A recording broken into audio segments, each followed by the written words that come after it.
Good afternoon, class. Good afternoon. Good afternoon. Good afternoon, ma'am. उस दिन हम discuss कर रहे थे सेल ऑर्गेनाइज। ओके, कौन कौन से सेल ऑर्गेनाइज डिस्कस किए थे हमने? एक एक करके नाम बताओ। Endoplasmic reticulum.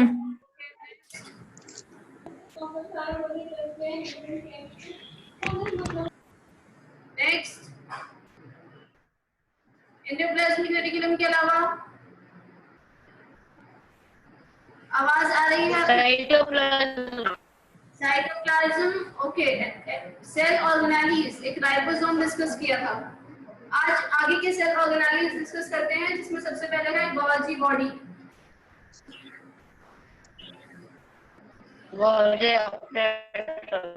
ये जो गोल्जी बॉडीज हैं, ये जो गोल्जी बॉडी है, ये आपको न्यूक्लियस, सेल के अंदर न्यूक्लियस के पास देखने को मिलेगी। और ये बहुत सारे इनकी भी मेम्ब्रेन्स हैं। तो पहला पॉइंट होगा दे आर मेम्ब्रेन बाउंड। सारे सेल ऑर्गेनेली मेम्ब्रेन बाउंड है, एक सेल ऑर्गेनेली को छोड़ के। कौन सी सेल ऑर्गेनेली की मेम्ब्रेन नहीं होती? Cell organelle without a membrane, ribosome. Correct. So membrane bound है ये गोल्जी बॉडीज भी। दूसरी चीज, फ्लैटेंड स्ट्रक्चर्स। फ्लैटेंड स्ट्रक्चर्स का मतलब क्या है? ये लंबे लंबे ट्यूब्यूल्स के फॉर्म में देखने को मिलेंगे इस तरह से। ओके, ये ट्यूब्यूल लाइक स्ट्रक्चर इसका देखने को मिलता है गोल्जी बॉडीज का।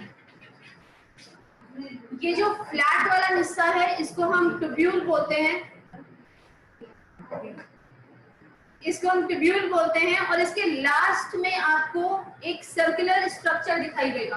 दोनों के कॉर्नर्स पे एक सर्कुलर स्ट्रक्चर इस तरीके से देखने को मिलता है। और ये जो सर्कल्स हैं, इनको हम वेसिकल्स बोलते हैं।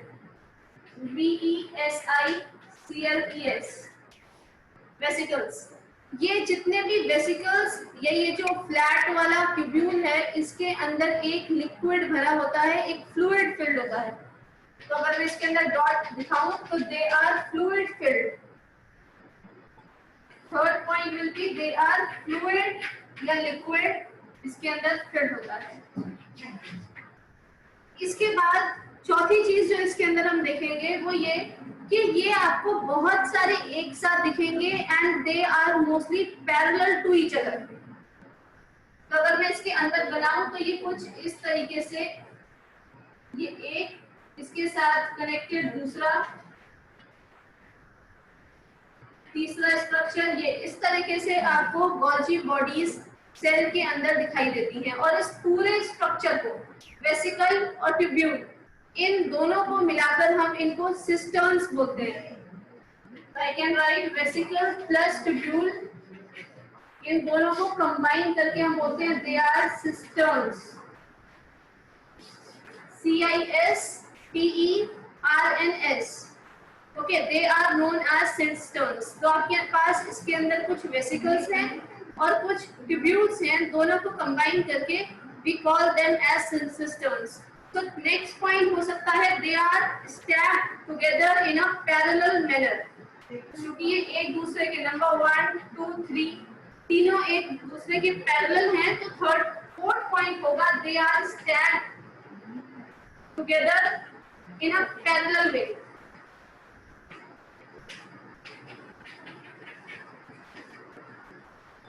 पैरेलल भी एक दूसरे के ऊपर स्टैक है, जैसे एक के ऊपर एक में खड़ा करती जाऊं और एक दूसरे के साथ को पैरेलल।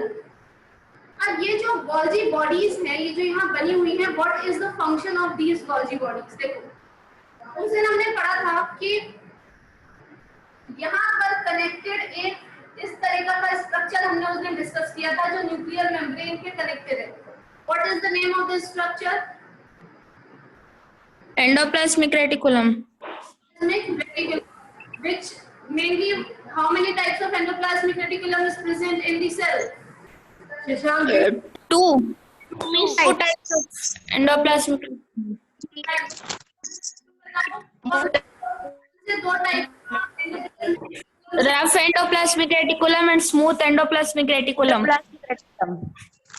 तो ये एंडोप्लाज्मिक रेटिकुलम्स हैं, इनके अंदर राइबोसोम थे, उन राइबोसोम से प्रोटीन्स बन रहे थे और ऐसे ही बहुत सारा मटेरियल जो यहाँ से बन रहा है वो यहाँ से पहुँचता है इस गॉल्जी बॉडी के पास। अब इसको सिंपल तरीके से आप कैसे समझोगे, जब हम ऑनलाइन सामान मंगाते हैं तो क्या होता है, suppose I order something from Flipkart, right, मैंने फ्लिपकार्ट से कुछ मंगाया है। अब फ्लिपकार्ट में क्या होगा कि कोई एक पर्टिकुलर दुकान से वो फ्लिपकार्ट वाले सामान लेंगे और फ्लिपकार्ट वालों के पास आने के बाद उसकी पैकेजिंग होगी, उसका मॉडिफिकेशन होगा, प्रोसेसिंग होगी, ये सारा काम फ्लिपकार्ट सेंटर से होगा। तो ये जो गॉल्जी बॉडीज हैं ये ऐसे ही फ्लिपकार्ट सेंटर्स हैं हमारी बॉडी के अंदर। Okay, these are the Flipkart centres. तो इनका काम क्या है, प्रोसेसिंग, मतलब जो भी सामान इन तक पहुंच रहा है उसकी प्रोसेसिंग होनी चाहिए। दूसरी चीज मॉडिफिकेशन, अगर कहीं पर कुछ गड़बड़ है तो उसे मॉडिफाई करेंगे हम यहाँ पर। और तीसरी चीज है यहाँ पर उसको आगे भेजना, packaging and sending them further. Okay, तो if I write what is the major function, अगर गॉल्जी बॉडीज का मेजर फंक्शन आता है तो ये 3 टर्म्स आपको पता होने चाहिए। जो सामान आ रहा है उसकी प्रोसेसिंग,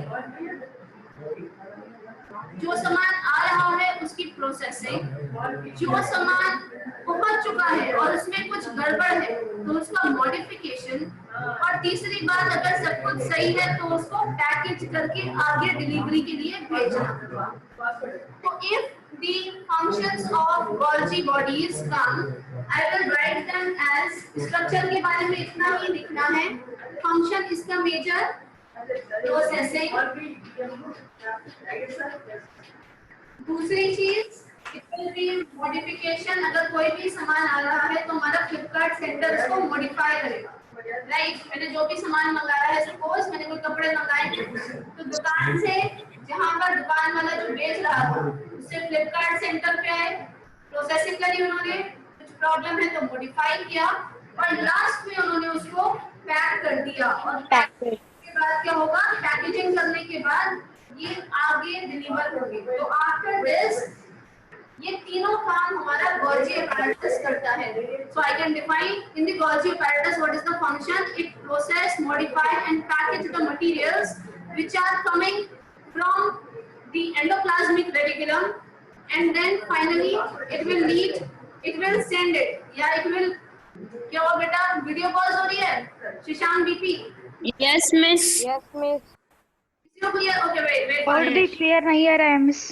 वेट क्लियर नहीं आ रहा है मिस। रुक जाओ,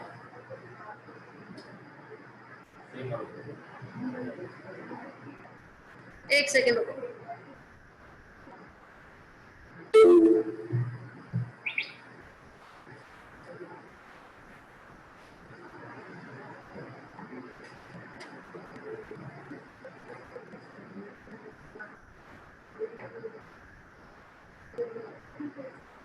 अभी क्लियर है?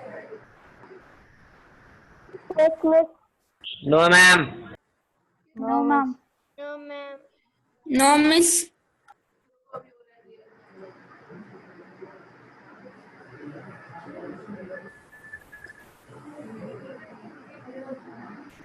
Now अभी कुछ क्लियर हुआ, थोड़ा सा बेटर?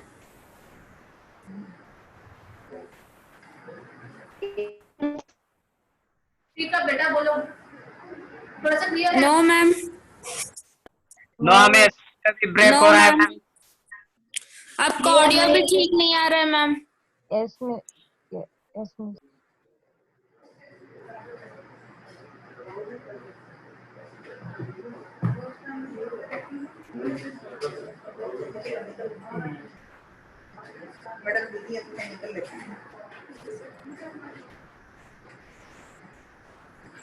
अभी क्लियर हुआ स्टूडेंट्स?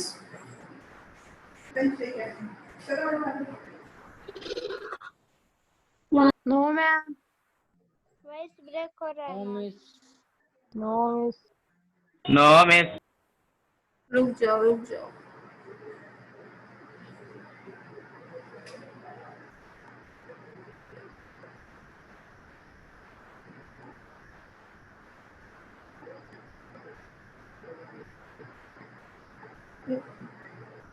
ओके 2 मिनट वेट करो, आवाज तो क्लियर आ रही है?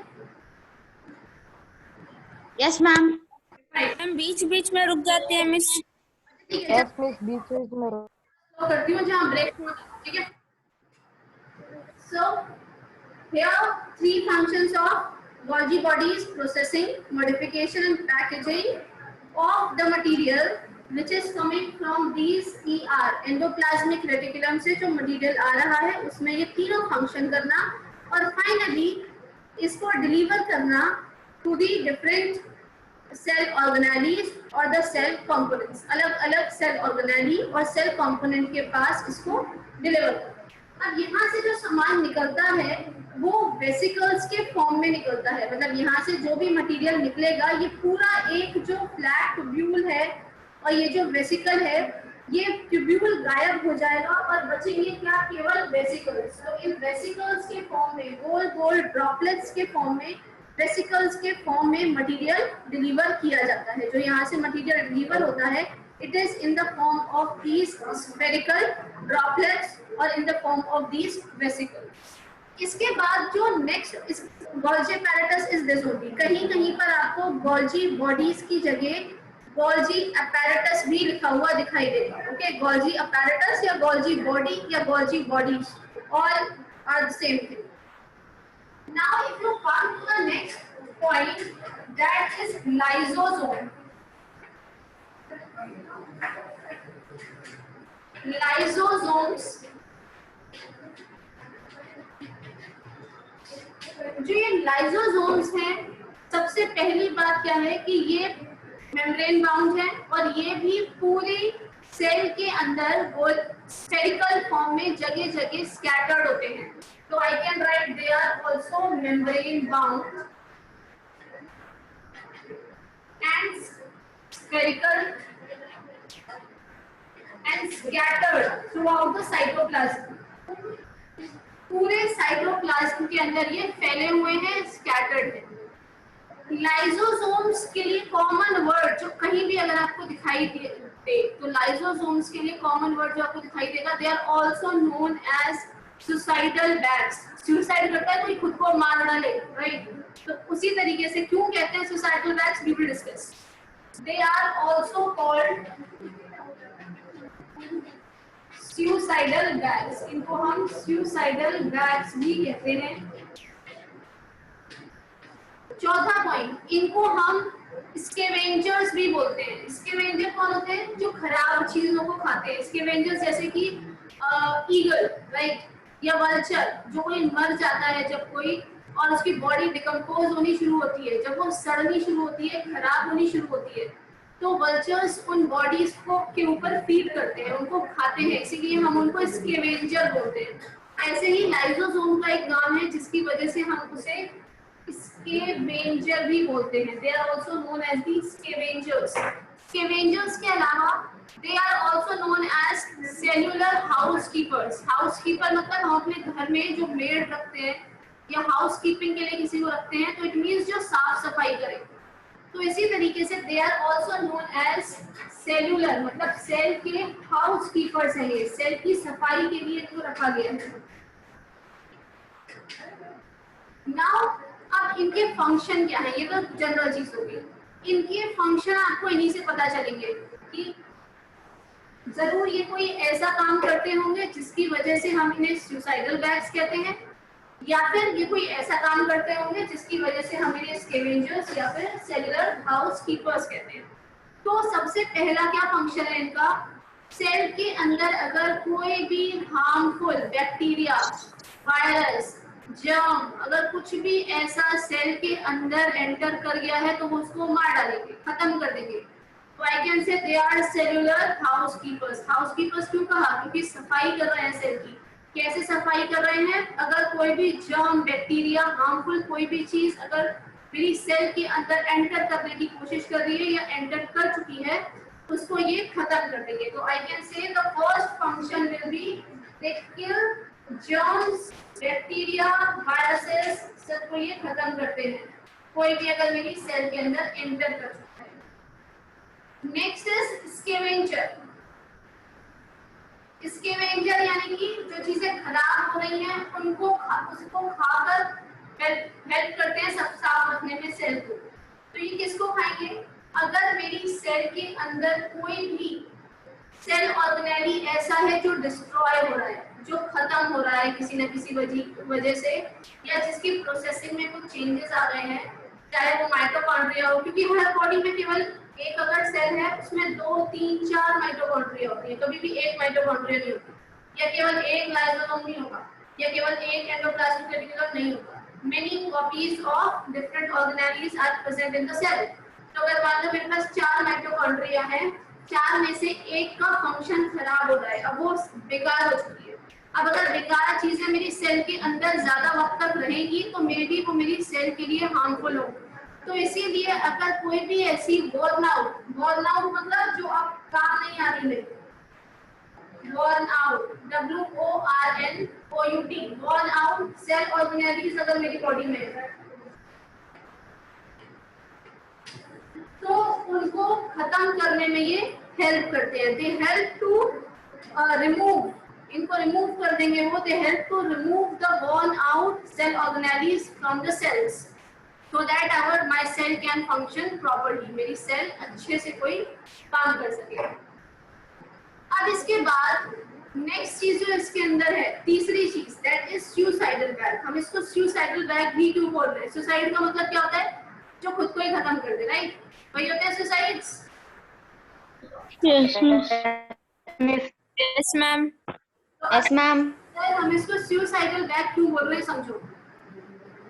पहली बात तो ये जो लाइसोसोम्स हैं इसके अंदर बहुत स्ट्रॉन्ग डाइजेस्टिव एंजाइम्स होते हैं। डाइजेस्टिव एंजाइम्स क्या होंगे? जो किसी भी चीज को डाइजेस्ट कर जाएं, खा जाएं।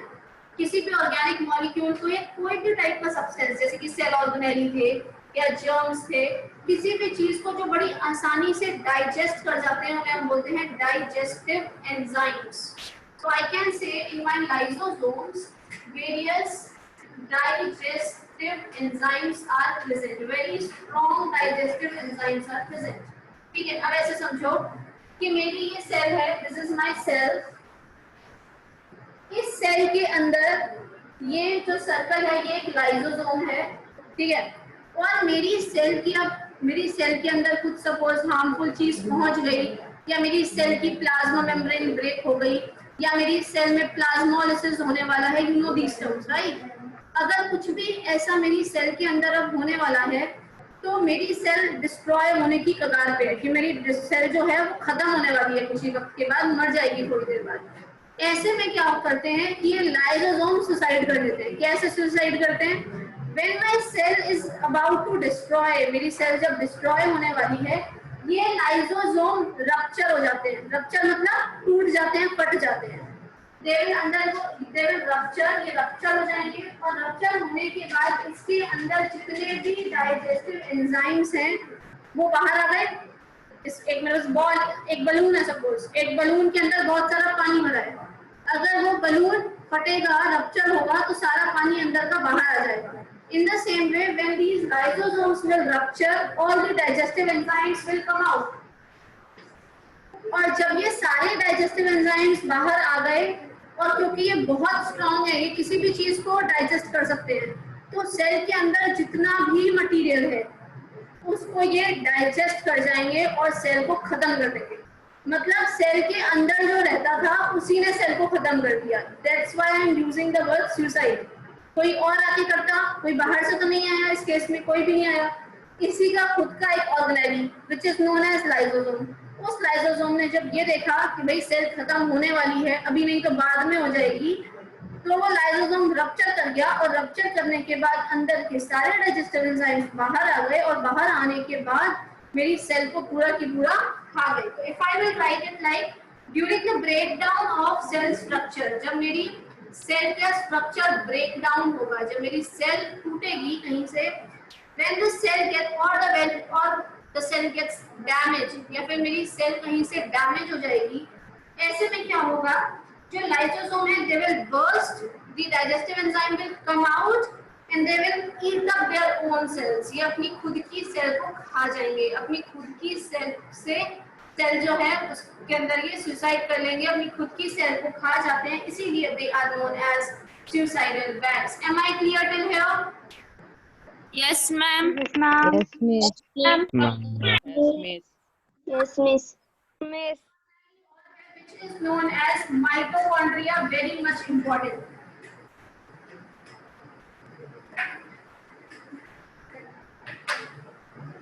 माइटोकॉन्ड्रिया का स्ट्रक्चर भी इंपॉर्टेंट है। माइटोकॉन्ड्रिया का स्ट्रक्चर देखो, सबसे पहली बात माइटोकॉन्ड्रिया में आपको जैसे राइबोसोम के अंदर एक एक्सेप्शन था कि पूरी सेल में राइबोसोम अकेला ऐसा है जिसके पास मेम्ब्रेन नहीं है, वैसे ही माइटोकॉन्ड्रिया एक ऐसा स्ट्रक्चर है which has its own DNA, deoxyribonucleic acid. अब तक हमने डीएनए केवल न्यूक्लियस के अंदर पढ़ा है, न्यूक्लियस के अंदर chromosomes are made up of DNA and proteins, DNA term हमेशा न्यूक्लियस के अंदर, but now mitochondria is exception because it also contain its own DNA, खुद का डीएनए माइटोकॉन्ड्रिया के पास है, सेल के अंदर एक डीएनए प्रेजेंट होता है। Mitochondria consist of two double membrane, it is a membrane bound structure, definitely इसके अंदर भी मेम्ब्रेन है, मेम्ब्रेन बाउंड है ये, यानी कि एक बाउंड्री है। जब एक बाउंड्री है तो वो बाउंड्री दो है, एक आउटर एक इनर, जैसे कि न्यूक्लियस के अंदर की। आउटर मेम्ब्रेन सिंपली ऐसी, this is the outer membrane, I can label it as outer membrane. और जो अंदर वाली मेम्ब्रेन है that is in folded form, वो जगह जगह पे फोल्ड हो रही है। तो जो अंदर वाली मेम्ब्रेन है that is in the folded form. कैसे फोल्डेड बनाओगे? ऐसे, फिर अंदर, फिर ऐसे ऐसे, थोड़ा थोड़ा स्ट्रेट, फिर अंदर की तरफ, फिर ऊपर, और सेम ऊपर भी ऐसे अंदर की तरफ। ओके, सो दिस, ये जो अंदर वाली फोल्डेड स्ट्रक्चर है, this is the inner membrane. इसके अंदर एक लिक्विड फिल्ड है, that liquid is known as matrix. ऐसे एक लिक्विड है इसके अंदर जिसको हमने मैट्रिक्स कहा, MATRIX। Matrix is the liquid which is filled inside this. इसके बीच में जगह जगह ऐसे बीड लाइक स्ट्रक्चर्स, ऐसा एक मोती जैसा हार, अगर याद आ रहा हो तो जब हमने न्यूक्लियस पढ़ा था उसमें मैंने आपको बताया था एक बड़ा सा हार विच इज डीएनए, और लगे हुए beads are known as what? बताइए।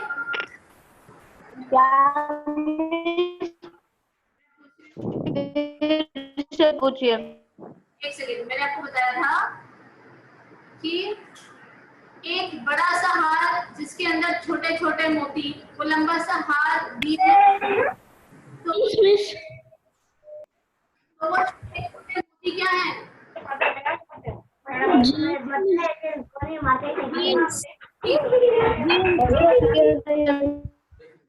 Genes. These bead-like structures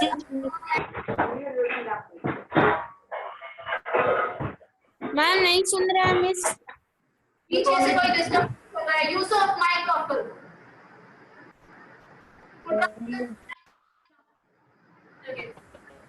ये जो माइक ऑफ करो बेटा, ये जो बीच वाला स्ट्रक्चर है, दिस इज, इस तरह से जो हार वाला स्ट्रक्चर है बीच में, इसको हम डीएनए कहेंगे। दीज आर दी डीएनए, क्योंकि मैंने अभी बताया कि माइटोकॉन्ड्रिया के पास एक खुद का डीएनए है। तो because of this DNA I can say this is the exception in this, and this is the diagram of mitochondria. So I can say mitochondria is consist of two membranes, outer and inner membrane. The inner membrane is folded, और ये जो fold वाले structure है, yes that is important. यहाँ fold वाले structures हैं, they are known as cristae, CRISTAE, cristae. याद रखना, गोल्जी बॉडी में जो लंबे लंबे थे they were cisterns, और ये जो है they are cristae, the folded structure of the inner membrane of mitochondria. Mitochondria का ये जो इनर मेम्ब्रेन का जो फोल्डेड स्ट्रक्चर्स हैं इनको हम क्रिस्टेई कहते हैं। और जो गोल्जी apparatus में ये लंबे वाले थे they are known as cisterns. CIS. अब माइटोकॉन्ड्रिया का function, very very important function of mitochondria, समझिए।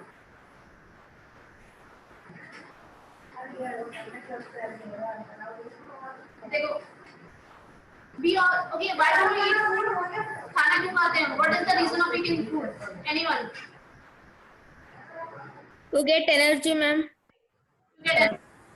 अब खाना खा लिया, you know it very well.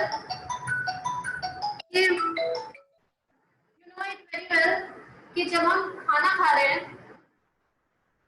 तो ऐसे में एनर्जी चाहिए मुझे। सबको पता है, मैंने मुंह से खाना खाया और डाइजेस्टिव सिस्टम आपने पढ़ा है, स्टमक, इंटेस्टाइन, इन सब में पहुंचा, पर मुझे एनर्जी कहाँ मिली? डाइजेस्टिव सिस्टम से खाना डाइजेस्ट हो गया, पूरा जो वेस्ट था वो बॉडी से बाहर निकल गया। खाने से एनर्जी कहाँ मिली? तो इसके लिए बड़ा सिंपल तरीके से समझ लो एक चीज। जब मैंने खाना खाया, च्यू किया, मेरे माउथ से अंदर गया, टंग की मदद से मिक्स हुआ, अंदर जाने के बाद यहाँ पर फूड पाइप होगा, उससे गुजरा, फूड पाइप के बाद मेरे स्टमक में आया, स्टमक तक पहुँचने तक कुछ नहीं हुआ, फिर वो पहुँचा इंटेस्टाइन में। यू नो, हमारी बॉडी में स्मॉल इंटेस्टाइन, लार्ज इंटेस्टाइन होती है। जो स्मॉल वाली इंटेस्टाइन है, वहां पर खाने को मेरी बॉडी ने एब्जॉर्ब किया, और वहां से खाने को मेरी बॉडी ने एब्जॉर्ब किया बाय ब्लड। यहाँ जब इंटेस्टाइन में खाना पहुंचा, इंटेस्टाइन से ब्लड ने वो खाना ले लिया जितना खाना मुझे चाहिए था, एक्स्ट्रा वाला बॉडी से बाहर निकल गया when I go to the washroom. अब बात करो जो ब्लड ने खाना एब्जॉर्ब किया, मेरा खाना स्मॉल इंटेस्टाइन से जो ब्लड ने एब्जॉर्ब किया, ब्लड वो सारा खाना मेरी बॉडी के अंदर जो मिलियन सेल्स हैं उनके पास लेके गया। सपोज खाना यहाँ आया, यहाँ कोई एक सेल है मेरी फिंगर टिप पे, ब्लड यहाँ पहुंचा और यहाँ पर उसने खाना मेरी इस वाली पर्टिकुलर सेल को दे दिया, और अब इस सेल से कहा भाई खाना मैंने तुम तक पहुंचा दिया है, एनर्जी तुम्हें खुद बनानी है, तुम्हें खाने से एनर्जी चाहिए, खाना मैं ले आया, अब खाने से एनर्जी तुम्हारा हेडेक, मेरा कोई रोल नहीं है। अब जब सेल के पास खाना पहुंचा तो सेल ने कहा ठीक है भाई, एनर्जी मैं बना लूंगी। कैसे बनाऊंगी? क्योंकि मेरे पास एक ऐसी ऑर्गेनेली है जो खाने को एनर्जी में कन्वर्ट कर देगी, और वो ऑर्गेनेली का नाम है माइटोकॉन्ड्रिया। तो माइटोकॉन्ड्रिया का काम क्या है? It converts food into energy. और ये जो फूड का एनर्जी में कन्वर्जन है, this conversion is nothing but known as respiration. Food को एनर्जी में कन्वर्ट करने का काम को हम कहते हैं रेस्पिरेशन। ओके, अब फूड ने कहा कि भाई माइटोकॉन्ड्रिया तो मेरे पास है, जो अब माइटोकॉन्ड्रिया को उसने खाना दे दिया कि भाई इससे एनर्जी बना दो। तो माइटोकॉन्ड्रिया ने कहा कि केवल खाने से एनर्जी नहीं बन सकती, मुझे कुछ और भी चाहिए। ऐसे थोड़ी कि फूड आपने दे दिया और इससे एनर्जी बन जाएगी। I need one more thing and that is oxygen. तो माइटोकॉन्ड्रिया ने कहा कि भाई फूड के साथ अगर ऑक्सीजन भी मिलेगी तभी एनर्जी बन सकती है। और अब ये ऑक्सीजन कहाँ से आएगी? ऑक्सीजन लाने के लिए मेरे एक असिस्टेंट ने हेल्प करी, और वो असिस्टेंट थे मेरे लंग्स। जब मैंने ब्रीद इन किया, लंग्स ने उसमें से ऑक्सीजन ले ली, और वो ऑक्सीजन जाके सेल को दी, सेल ने अपनी माइटोकॉन्ड्रिया को दी, और माइटोकॉन्ड्रिया ने फूड के साथ ऑक्सीजन को मिलाया और प्रोड्यूस कर दी एनर्जी। अब देखो, ध्यान से सुनना कहानी। एनर्जी फ्यूज हो गई, ऑक्सीजन क्या हो बेटा? पुटराज तुम्हारे नेटवर्क प्रॉब्लम कर रहे हैं शायद, क्योंकि तुम्हारी आवाज क्लियर नहीं आ रही पुटराज, शायद तुम्हारा नेटवर्क कुछ प्रॉब्लम कर रहे हैं। Okay, you just message me your doubt पुटराज, क्योंकि तुम्हारी आवाज क्लियर नहीं है। Now this food and energy combine together, it will form energy। अब देखो क्या हुआ, मैंने आज सुबह खाना खाया है, ब्लड ने दिया खाना, मेरी सेल को दिया, सेल ने लंग्स से ऑक्सीजन ली, और ऑक्सीजन और फूड दोनों को मिला के माइटोकॉन्ड्रिया को दे दिया, माइटोकॉन्ड्रिया ने एनर्जी बना दी। अब सुबह का मैंने खाना खाया है और मेरे पास जो एनर्जी बनी वो बहुत ज्यादा थी, मुझे इतनी सारी एनर्जी नहीं चाहिए। तो मैंने कहा भाई जितनी मुझे यूज करनी है वो एनर्जी तो मुझको दे दो, कि मुझे अभी जरूरत है। बची हुई एनर्जी का क्या करेंगे? वो एनर्जी वेस्ट हो जाएगी या क्या करेंगे उसको? तो मेरी बॉडी के अंदर एनर्जी को स्टोर करने का एक तरीका है, और वो तरीका क्या है? That is for ATP. अगर मैं एनर्जी को एटीपी में कन्वर्ट कर दूं, एटीपी की फुल फॉर्म है adenosine triphosphate, ADENOSINE, adenosine triphosphate. ठीक है, मेरी बॉडी में मान लो 100 एटीपी है इसमें, और एटीपी बिल्कुल पैसों की तरह है। जैसे मेरे पास अगर मान लो पैसे आए, आज मेरी सैलरी आई सपोज, ठीक है, और वो सारे पैसे अगर मेरे को एक साथ तो खर्च करने नहीं है, मुझे उससे पूरे महीने में काम देना है। ऐसे जो मैंने सुबह आज खाना खाया, मुझे उससे 6-7 घंटे आराम से काम देना है। तो अगर मैं सारे पैसे एक साथ खर्च कर दूंगी, तो क्या मैं बार बार खाना तो खा नहीं सकती कि हर आधे घंटे बाद में खाना खाऊं? तो इसके लिए मैंने क्या किया, ये जो एटीपी है, it is like my coins, मेरी पैसों की तरह है ये, जिसको मैंने डिपॉजिट कर दिया। मैंने अपने से पैसों को डिपॉजिट किया बैंक में, और मैंने बैंक वालों से कहा भाई जब जरूरत पड़ेगी मैं निकाल लूंगी। ओके, जब जरूरत होगी मैं पैसे निकालूंगी और उसे बेच के कोई चीज खरीद लूंगी, पैसों को देकर कोई चीज खरीद लूंगी। सेम तरीके से ये जो एटीपी है, इट इज लाइक मनी। जितनी एटीपी दूंगी मैं अपनी बॉडी को, मेरी बॉडी में एटीपी स्टोर है, ठीक है, एनर्जी जो थी एक्स्ट्रा वो एटीपी में चेंज हो गई, और इस एटीपी को हम energy currency of the cell भी बोलते हैं। करेंसी मतलब पैसे, और किस टाइप के पैसे? जिससे मुझे क्या मिल रही है? मुझे मिल रही है एनर्जी, या जिसमें क्या स्टोर है? जिसमें स्टोर है energy. So these ATPs are known as energy currency of cell। और क्योंकि ये माइटोकॉन्ड्रिया जो है, ये मुझे पावर दे रही है, मुझे एनर्जी दे रही है, एनर्जी बनाने का काम कर रही है, इसीलिए ये जो माइटोकॉन्ड्रिया है, this is known as power house of the cell. Mitochondria is known as powerhouse of the cell, and ATP is known as any energy currency of cell। ATP, the full form is adenosine triphosphate, बनी किससे? when food and oxygen will combine into the mitochondria। Food लेके आया blood from the small intestine, oxygen लेकर आए lungs, lungs के through blood मेरी cell तक लेके आया, इन दोनों को मिलाने से बनी energy. So this is the major function, या फूड को एनर्जी में कन्वर्ट करने को हम रेस्पिरेशन भी कहते हैं। So this is the entire function of mitochondria. केवल काम क्या है? मेरे को एनर्जी प्रोवाइड करना फ्रॉम फूड, इसीलिए मैंने उसको power house of the cell भी कहा है। Am I clear? Yes ma'am. Yes, ma'am. चलो टाइम खत्म होने वाला है, so remaining we will discuss in the next class. Assignment upload हो गया होगा या अभी कर रही हूँ? कल 1 बजे से पहले सबमिट करना है। All of you are supposed to submit the assignment. Okay.